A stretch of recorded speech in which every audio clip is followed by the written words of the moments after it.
Every morning you wake up with dreams and goals, but somehow, you find yourself trapped in a cycle of self-sabotage. It's that nagging voice in your head, whispering doubts and fears, convincing you to hit snooze instead of chasing your ambitions. Have you ever wondered why you stand in your own way? What if I told you that the key to breaking free lies within your grasp? Imagine a life where you take bold steps toward your dreams instead of retreating into comfort zones. Picture this. You're at the edge of a cliff, ready to leap into the unknown. What holds you back? Is it fear, procrastination, or that overwhelming urge to play it safe? Each time you hesitate, you're not just stalling, you're sabotaging your potential. But here's the twist. Recognizing this pattern is the first step to liberation. Think about the times you've hesitated. What if those moments became your greatest teachers? What if I told you that every setback is an opportunity disguised? The question is, are you ready to confront the voice that tells you to play small? Let's dive into the strategies that can transform your mindset and ignite your journey to freedom. The moment to act is now. If you're looking for more emotional balance, clarity in decision-making, and want to learn how to handle life better, this content is for you. So go ahead and leave a like and subscribe to the channel, because with each video you'll grow stronger on the inside and see life with greater wisdom. Identifying patterns of self-sabotage. It's funny how we can be our own worst enemies. I've really come to realize that there are these subtle patterns in my behavior that just scream self-sabotage. It's like I have this sixth sense for finding ways to undermine my own efforts. I can recall times when I knew I should be working on something important, but instead I'd find myself scrolling through social media, completely distracted. It's almost like I'm playing a game with myself, where I set up obstacles and then wonder why I'm not succeeding. I began to notice these patterns whenever I had a big deadline approaching. Instead of diving in and getting things done, I'd procrastinate until the last minute. It's almost as if I thrived on that last-minute adrenaline rush, but deep down, I knew it was a recipe for disaster. I'd end up feeling stressed, anxious, and honestly a bit ashamed of myself. Identifying these patterns wasn't easy, but once I started paying attention, I began to see how often I'd get in my own way. There were also times when I'd set out to make a significant change in my life, like starting a new workout routine or trying to eat healthier. Instead of sticking to my goals, I'd find excuses to skip the gym or indulge in junk food. It was almost as if I was afraid of actually succeeding. I guess part of me thought, what if I change and it doesn't feel good? So I'd fall back into familiar habits, even if they weren't serving me anymore. Recognizing these patterns has been a game changer for me. It's like shining a light into the dark corners of my mind. I started to keep a journal where I'd note down moments of self-sabotage. Just writing them down made me realize how often I was doing it. The more I acknowledged these behaviors, the more I felt empowered to change them. It's almost liberating to see these patterns for what they are, old habits that no longer serve me. Now, when I catch myself slipping into self-sabotaging behavior, I try to pause and reflect on what's going on. It's become a sort of mindfulness practice for me. Instead of just reacting, I take a step back and ask myself, why am I doing this? This simple question has led to some profound insights about my fears, insecurities, and ultimately, my desire for growth. Understanding limiting beliefs. Have you ever stopped to think about the beliefs that hold you back? I've spent quite a bit of time wrestling with my own limiting beliefs, and let me tell you, it's no walk in the park. These beliefs are like invisible chains that keep us tethered to a place of discomfort. For me, it often feels like I'm stuck in a cycle of I can't, or I'm not good enough. It's exhausting, really, to constantly battle those thoughts. One of the biggest limiting beliefs I've faced is the idea that I'm not capable of change. There have been moments when I wanted to pursue a new career or take on a new challenge, but the nagging voice in my head would whisper, "Who do you think you are?" I've learned that this voice is not my true self, it's just a manifestation of fear. Acknowledging that has been a crucial step in my journey toward self-improvement. Understanding where these beliefs come from has also been eye-opening. Many of them were formed during childhood or shaped by past experiences. I can trace some of my doubts back to moments when I was criticized or felt inadequate. It's startling to realize how much power I've given to those experiences.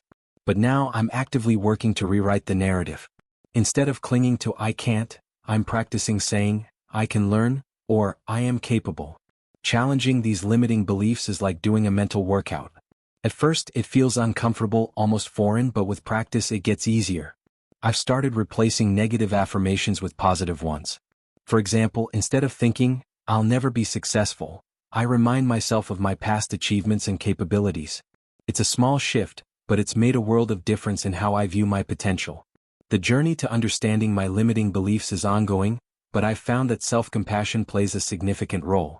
When I stumble or feel overwhelmed, I remind myself that it's okay to struggle.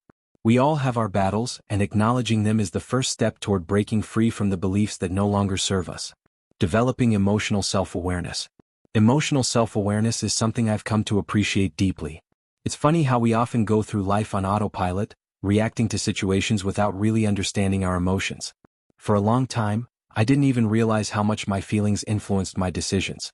I remember a time when I would get anxious before public speaking, but instead of addressing that anxiety, I just avoid speaking altogether. It was a cycle of avoidance that didn't do me any favors. Once I started to focus on developing my emotional self-awareness, everything began to change. I began to identify how certain situations triggered specific emotions in me. For instance, I discovered that when I felt criticized, I would immediately respond with defensiveness. It was a light bulb moment for me, realizing that my reactions were rooted in fear of judgment. By acknowledging this, I was able to pause and choose a more constructive response. Keeping a journal has been an invaluable tool in this process. I started jotting down my feelings, especially in moments of heightened emotion. It was eye-opening to see my thoughts and feelings laid out on paper. I could trace patterns in my emotional responses and identify the underlying causes. This practice not only helped me understand myself better but also allowed me to empathize with others. Another aspect of emotional self-awareness is recognizing the impact of my feelings on my relationships. I've found that when I'm aware of my emotions, I can communicate more effectively with others. Instead of lashing out or withdrawing, I can express how I'm feeling and why. It's remarkable how this simple act of vulnerability can strengthen connections and foster understanding. Developing emotional self-awareness is a journey, not a destination. I'm still learning, and there are days when I slip back into old habits. However, I've come to appreciate the growth that comes from this practice. It's liberating to know that I can recognize my emotions, understand their roots, and respond in a way that aligns with my values and goals. Practicing self-compassion and acceptance. I used to think that self-compassion was a sign of weakness, but oh, how wrong I was. Over time, I've learned that practicing self-compassion is one of the most powerful tools I have for personal growth. There were times when I'd beat myself up over mistakes, convinced that I needed to be perfect to be worthy. But the truth is, we all mess up, and that's part of being human. When I first started practicing self-compassion, it felt a bit awkward. I'd look in the mirror and try to say nice things to myself, but it felt so foreign. However, I soon realized that it was all about treating myself like I would treat a friend. If a friend came to me feeling down about a mistake, I wouldn't berate them. I'd offer support and encouragement. So why was I so hard on myself? That realization was a turning point. Acceptance has also played a significant role in my journey. There are things about myself and my life that I can't change, and learning to accept those aspects has been freeing. For instance, I've come to embrace my introverted nature instead of seeing it as a flaw. Understanding that it's okay to be who I am has allowed me to focus on my strengths rather than fixating on what I perceive as weaknesses. I also practice self-compassion during challenging times. Instead of feeling guilty for having tough days, I remind myself that it's okay to struggle. There's a comfort in acknowledging that everyone has ups and downs. By allowing myself to feel my emotions without judgment, I can process them more effectively and move forward. Incorporating self-compassion into my daily routine has transformed the way I approach challenges. When I face setbacks, I remind myself that it's part of the journey. This mindset shift has made me more resilient and open to growth. I'm learning to navigate life's obstacles with kindness toward myself, and that has made all the difference. Setting realistic and achievable goals. Setting goals has always been an essential part of my life, but for a long time I struggled with the realistic part of that equation. I'd set these grand, lofty goals that left me feeling overwhelmed and often led to disappointment. For instance, I once decided I was going to run a marathon without any prior training. Spoiler alert, it didn't go well. It took me a while to realize that setting realistic and achievable goals is crucial for maintaining motivation and a sense of accomplishment. I've learned that breaking my goals down into smaller, manageable steps is key. Instead of saying, I want to lose 30 pounds, I now focus on incremental changes, like exercising a few times a week or incorporating more fruits and vegetables into my meals. This approach not only feels less daunting but also allows me to celebrate small victories along the way. Each time I hit a milestone, no matter how small, it boosts my confidence and keeps me motivated. Another aspect of setting realistic goals is being mindful of my current circumstances. I used to ignore the realities of my life, thinking I could just push through anything. But now, I've learned to consider my commitments, energy levels, and resources before setting a goal. If I know I have a busy month ahead, I might aim for a strategies for cultivating self-esteem. When I think about self-esteem, I realize it's like that old car I used to drive. Sometimes it runs smoothly, but other times, it sputters and stalls. Cultivating self-esteem is an ongoing journey, much like maintaining that car. I remember the days when I'd look in the mirror and only see flaws. It took a lot of effort to shift my perspective. I had to start celebrating my small wins instead of fixating on what I thought I lacked. Acknowledging even the tiniest achievements, like finishing a book or cooking a decent meal, became essential. It was as if each victory, no matter how minor, added a drop of fuel to the tank of my self-worth. I also learned about the power of self-affirmation. There were mornings when I'd stand in front of that same mirror and recite things I liked about myself. It felt silly at first, almost like I was pretending. But over time, those affirmations started to sink in. I began recognizing my strengths, like my ability to empathize with others or my knack for problem solving. The more I acknowledged these aspects, the more my self-esteem began to grow. It was a gradual process, but every positive thought was like a brick in the foundation of my self-worth. Another strategy that has been pivotal for me is surrounding myself with positive influences. I realized that the people I spend time with significantly impact how I view myself. When I was around supportive friends and family, I felt uplifted. They'd remind me of my potential and encourage me to pursue my goals. But when I was around negative or critical individuals, I found myself doubting my abilities. So, I made a conscious choice to build relationships with those who inspire and motivate me. This shift in my social circle allowed me to see myself in a more favorable light. Moreover, engaging in activities that I love became a critical aspect of cultivating my self-esteem. Whether it's painting, hiking, or even volunteering, I found that doing things I'm passionate about brings out the best in me. It's in those moments of joy and creativity that I truly feel alive and confident. I learned to prioritize these activities, making them non-negotiables in my schedule. They serve as reminders of what I can achieve and contribute, reinforcing my self-worth. Finally, I understood the importance of self-compassion in this journey. I'm not perfect, and mistakes are a part of life. When I mess up, instead of beating myself up, I try to treat myself with kindness. I ask myself how I would respond to a friend in the same situation.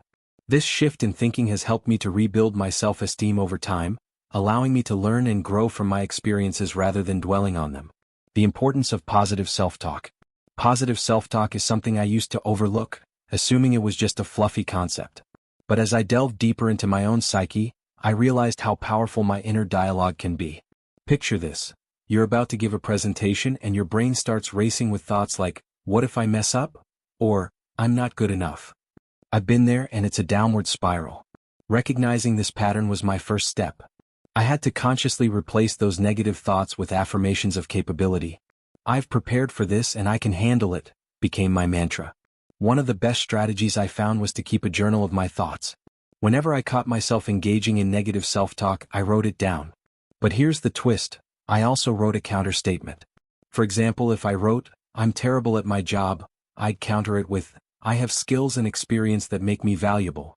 Over time, this practice helped me rewire my brain. I began to notice a shift in my mindset, where I started to believe in my own worth more and more. Additionally, I discovered that sharing my struggles with trusted friends or family could help me gain perspective. Often they would point out qualities or achievements I had overlooked. It was a reminder that while I might be my own harshest critic, others see me in a more positive light. This external validation, coupled with my efforts to change my internal narrative, began to create a more balanced view of myself. I also learned the importance of being mindful of the language I use when thinking about myself. Instead of saying, I failed, I started framing it as, I learned something valuable. Shifting from a fixed mindset to a growth mindset opened up new possibilities for me. It allowed me to approach challenges with curiosity rather than fear. I embraced the idea that mistakes are not indicators of my worth but rather stepping stones toward growth. Lastly, I realized that positive self-talk isn't just about avoiding negativity, it's also about celebrating my achievements. I began to acknowledge my successes, big and small, and genuinely appreciate the effort I put into them. This practice of gratitude not only bolstered my self-esteem but also made me more resilient in the face of adversity. Techniques for managing stress and anxiety. Stress and anxiety are like unwelcome guests that sometimes crash the party of life. I've had my fair share of sleepless nights due to racing thoughts and overwhelming pressures. But over time, I learned that managing these feelings is not only possible, but it's also essential for my well-being. One technique that transformed my approach was deep breathing. I remember the first time I tried it during a particularly stressful moment. I took a few deep breaths, inhale for 4 counts, hold for 4, exhale for 4, and felt a wave of calm wash over me. It became a go-to tool in my stress management arsenal. Another technique that worked wonders for me is physical activity. Whether it's hitting the gym, going for a jog, or practicing yoga, movement helps release pent-up energy. I vividly recall the days when I felt overwhelmed. Lacing up my sneakers and heading outside felt like a release valve for my stress. It's amazing how just a short burst of exercise can shift my mood and clear my mind. I've made it a point to incorporate regular physical activity into my routine, not just for my body but for my mental health. Mindfulness meditation has also become a cornerstone of my stress management strategy. I started with just a few minutes a day, focusing on my breath and letting go of distractions. It was challenging at first. My mind would wander to my to-do list or personal worries. But with practice, I learned to acknowledge those thoughts without judgment and gently bring my focus back to my breath. This practice not only calms my mind but also helps me cultivate a sense of presence in my daily life. Journaling has played a crucial role in managing my anxiety as well. When I feel overwhelmed, I find solace in putting my thoughts on paper. It's a cathartic release, a way to organize my feelings and gain clarity. Writing about my worries often reveals patterns or irrational thoughts I hadn't noticed before. This simple act of reflection helps me understand my triggers and develop strategies to address them. Lastly, I've learned the importance of setting boundaries. I used to say yes to everything, thinking it would make me more likable or successful. But overcommitting only led to burnout. I've become more selective about where I invest my time and energy, understanding that it's okay to prioritize my own well-being. By creating space for self-care, I've found that I can manage stress more effectively and approach challenges with a clearer mind.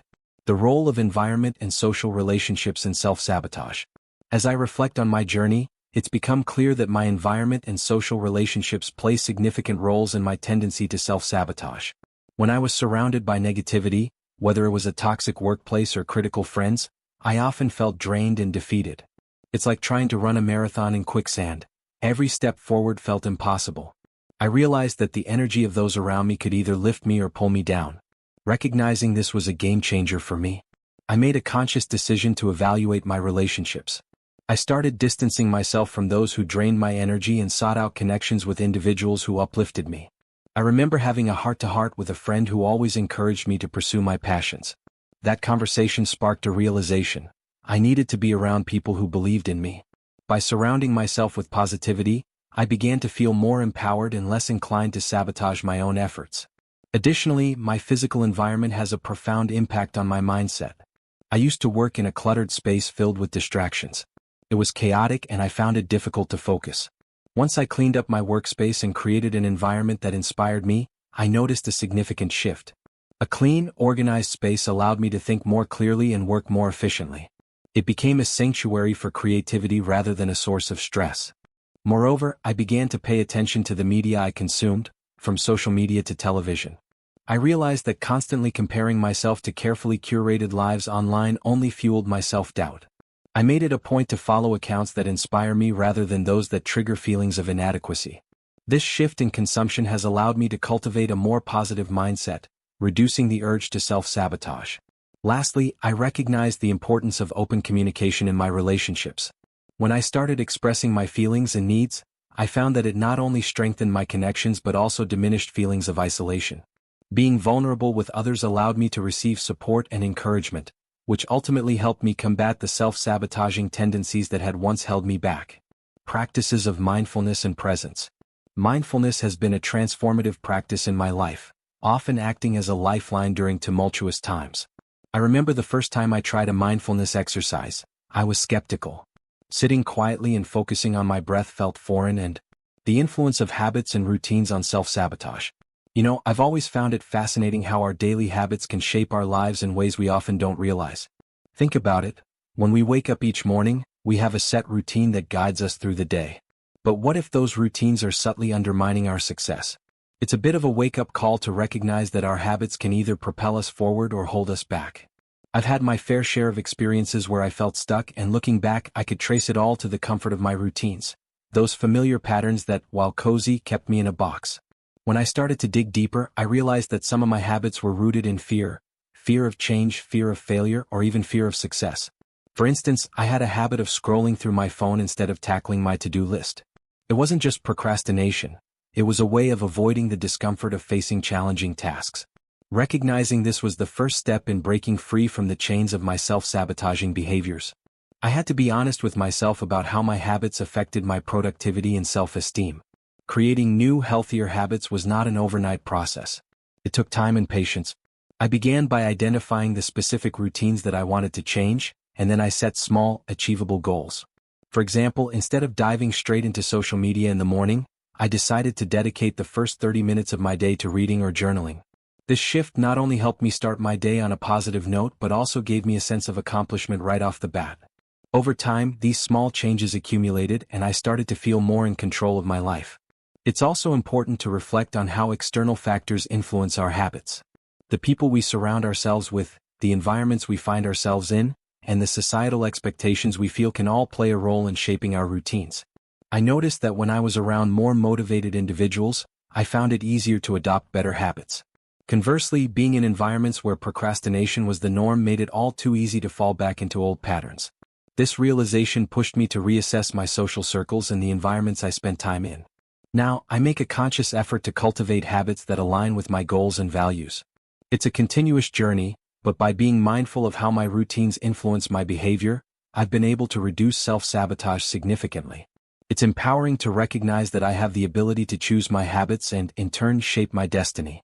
Visualization tools and affirmations. Let me tell you, visualization and affirmations have been game changers for me. At first, I was skeptical. How could simply picturing my goals or repeating positive phrases actually make a difference? But as I dove deeper into the practice, I discovered that our minds are powerful tools. Visualization helps to create a mental image of success, making it feel more attainable. I remember vividly the first time I tried it. I closed my eyes and imagined myself achieving a goal I had long been putting off. The feelings of excitement and possibility were so real that it motivated me to take concrete steps toward making that vision a reality. Incorporating affirmations into my routine was another transformative experience. I started small, repeating phrases like, "I am capable," and "I deserve success," every morning. At first it felt a bit silly, but over time, I noticed a shift in my internal dialogue. Instead of the usual self-doubt creeping in, I began to replace those negative thoughts with confidence. It's incredible how the words we speak to ourselves can shape our reality. By affirming my worth and potential, I found the courage to pursue opportunities that I once would have shied away from. Visualizing my goals and using affirmations has not only helped me combat self-sabotage but has also enhanced my overall mindset. I've become more optimistic and resilient, even in the face of challenges. When obstacles arise, instead of succumbing to fear or doubt, I remind myself of my visions and affirmations. It's like having a safety net of positivity that I can always fall back on. I also learned the importance of consistency in these practices. Just like building any habit, visualization and affirmations require regular commitment. I set aside time each day to engage in these practices, treating them as non-negotiable appointments with myself. This consistency has helped solidify the positive changes in my mindset, making it easier to push through setbacks and self-sabotaging tendencies. Now, when I encounter moments of self-doubt or temptation to revert to old habits, I visualize the successful version of myself and recite my affirmations. It's a powerful reminder that I have the tools to create my own narrative. Visualization and affirmations may seem simple, but they are profound methods for reshaping our realities and overcoming the self-sabotage that often holds us back. The importance of social and professional support. Let me tell you, no man is an island. I learned this lesson the hard way. For a long time, I tried to tackle my struggles alone, believing I could handle everything by myself. But as I navigated the rocky terrain of self-sabotage, I discovered that having a solid support system is crucial. Friends, family, and even professional mentors played a pivotal role in helping me recognize my patterns and encouraging me to break free from them. There's something about sharing our struggles that lightens the load and provides fresh perspectives. I remember a time when I felt particularly stuck. My motivation was at an all-time low. It was a close friend who noticed my change in energy and reached out. We had a heart-to-heart conversation where I opened up about my fears and self-doubt. Just talking it out made a huge difference. My friend's encouragement and insights helped me see my situation from a different angle. I realized that vulnerability is not a weakness. It's a strength that allows us to connect and grow. Seeking professional support also proved invaluable. I decided to work with a coach who specialized in personal development. Having someone who could provide guidance, accountability, and an objective viewpoint was a game changer. My coach helped me identify specific areas where I was sabotaging myself and provided strategies tailored to my needs. It was a breath of fresh air to have that support. Someone who believed in me even when I struggled to believe in myself. I also found that surrounding myself with people who uplift and inspire me made a world of difference. I started joining groups and communities that aligned with my interests and goals. Being around like-minded individuals reinforced my commitment to personal growth, and it motivated me to push through self-doubt. The power of community is undeniable. When we share our journeys with others, we create a sense of belonging and encouragement that makes the path a little less daunting. In essence, the journey of overcoming self-sabotage doesn't have to be a solitary one. By leaning on our support systems, whether they be friends, family, or professionals, we can navigate our challenges with greater ease. I've learned that asking for help is not a sign of weakness. It's a proactive step towards growth and healing. Together, we can lift each other up and conquer the barriers that hold us back. The impact of procrastination and how to overcome it. Procrastination. It's a word that resonates with so many of us, isn't it? I've danced with procrastination more times than I can count. It's that sneaky little habit that creeps in and whispers, "You can do it later." But let me tell you that later often turns into never. I've realized that procrastination is more than just a time-wasting habit. It's a form of self-sabotage that can derail our dreams and goals. The key for me was understanding why I procrastinated in the first place. One major realization was that procrastination often stems from fear. Fear of failure, fear of success, or even fear of the unknown. When I sat down to analyze my patterns, I found that I would often put off tasks that felt overwhelming or intimidating. Instead of facing those fears head-on, I'd distract myself with less important tasks or entertainment. Recognizing this connection was a pivotal moment for me. It helped me understand that procrastination was not just laziness, it was a coping mechanism for my anxiety. To tackle procrastination, I had to develop strategies to combat the underlying fears. One technique that worked wonders for me was breaking tasks into smaller, manageable steps. Instead of viewing a project as one massive undertaking, I learned to outline specific actions I could take, no matter how small. This made the tasks feel less daunting and helped me build momentum. I'd often set a timer for just 10 or 15 minutes and commit to working on a task during that time. More often than not, once I got started, I found it easier to keep going. Another aspect I had to address was my environment. I realized that certain settings triggered my procrastination. For instance, working from home could easily lead me to distractions like my couch or the TV. So, I began to create a dedicated workspace that minimized those temptations. I also made it a point to eliminate distractions during my work sessions, turning off notifications and setting boundaries with my time. It might sound simple, but altering my environment had a significant impact on my productivity. Lastly, I had to practice self-compassion. I learned that it was okay to have off days and that beating myself up over procrastination only made things worse.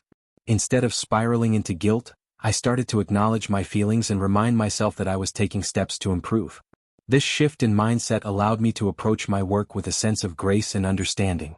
Procrastination may still rear its head now and then, but I now have the tools to manage it effectively. As we wrap up, I want you to take a moment and reflect. When was the last time you caught yourself in that cycle of self-sabotage? Think about it. Those moments where you held yourself back, where fear whispered lies in your ear. It's time to break free from that prison. Remember, the Stoics taught us that our thoughts shape our actions. So, what thoughts are you nurturing right now? Are they building you up or are they dragging you down? Here's a challenge. This week, identify one self-sabotaging habit. Write it down. Acknowledge it. Then flip the script. What's one small step you can take to overcome it? Maybe it's setting a tiny goal or reaching out for support. Whatever it is, commit to it. And I want to hear from you. Share your experiences in the comments. What strategies have worked for you? Let's create a community of growth and resilience together. Remember, you have the power to rewrite your story. Don't let fear dictate your path. Embrace discomfort as a teacher. So, are you ready to take that leap? Let's step into the future you deserve, one choice at a time.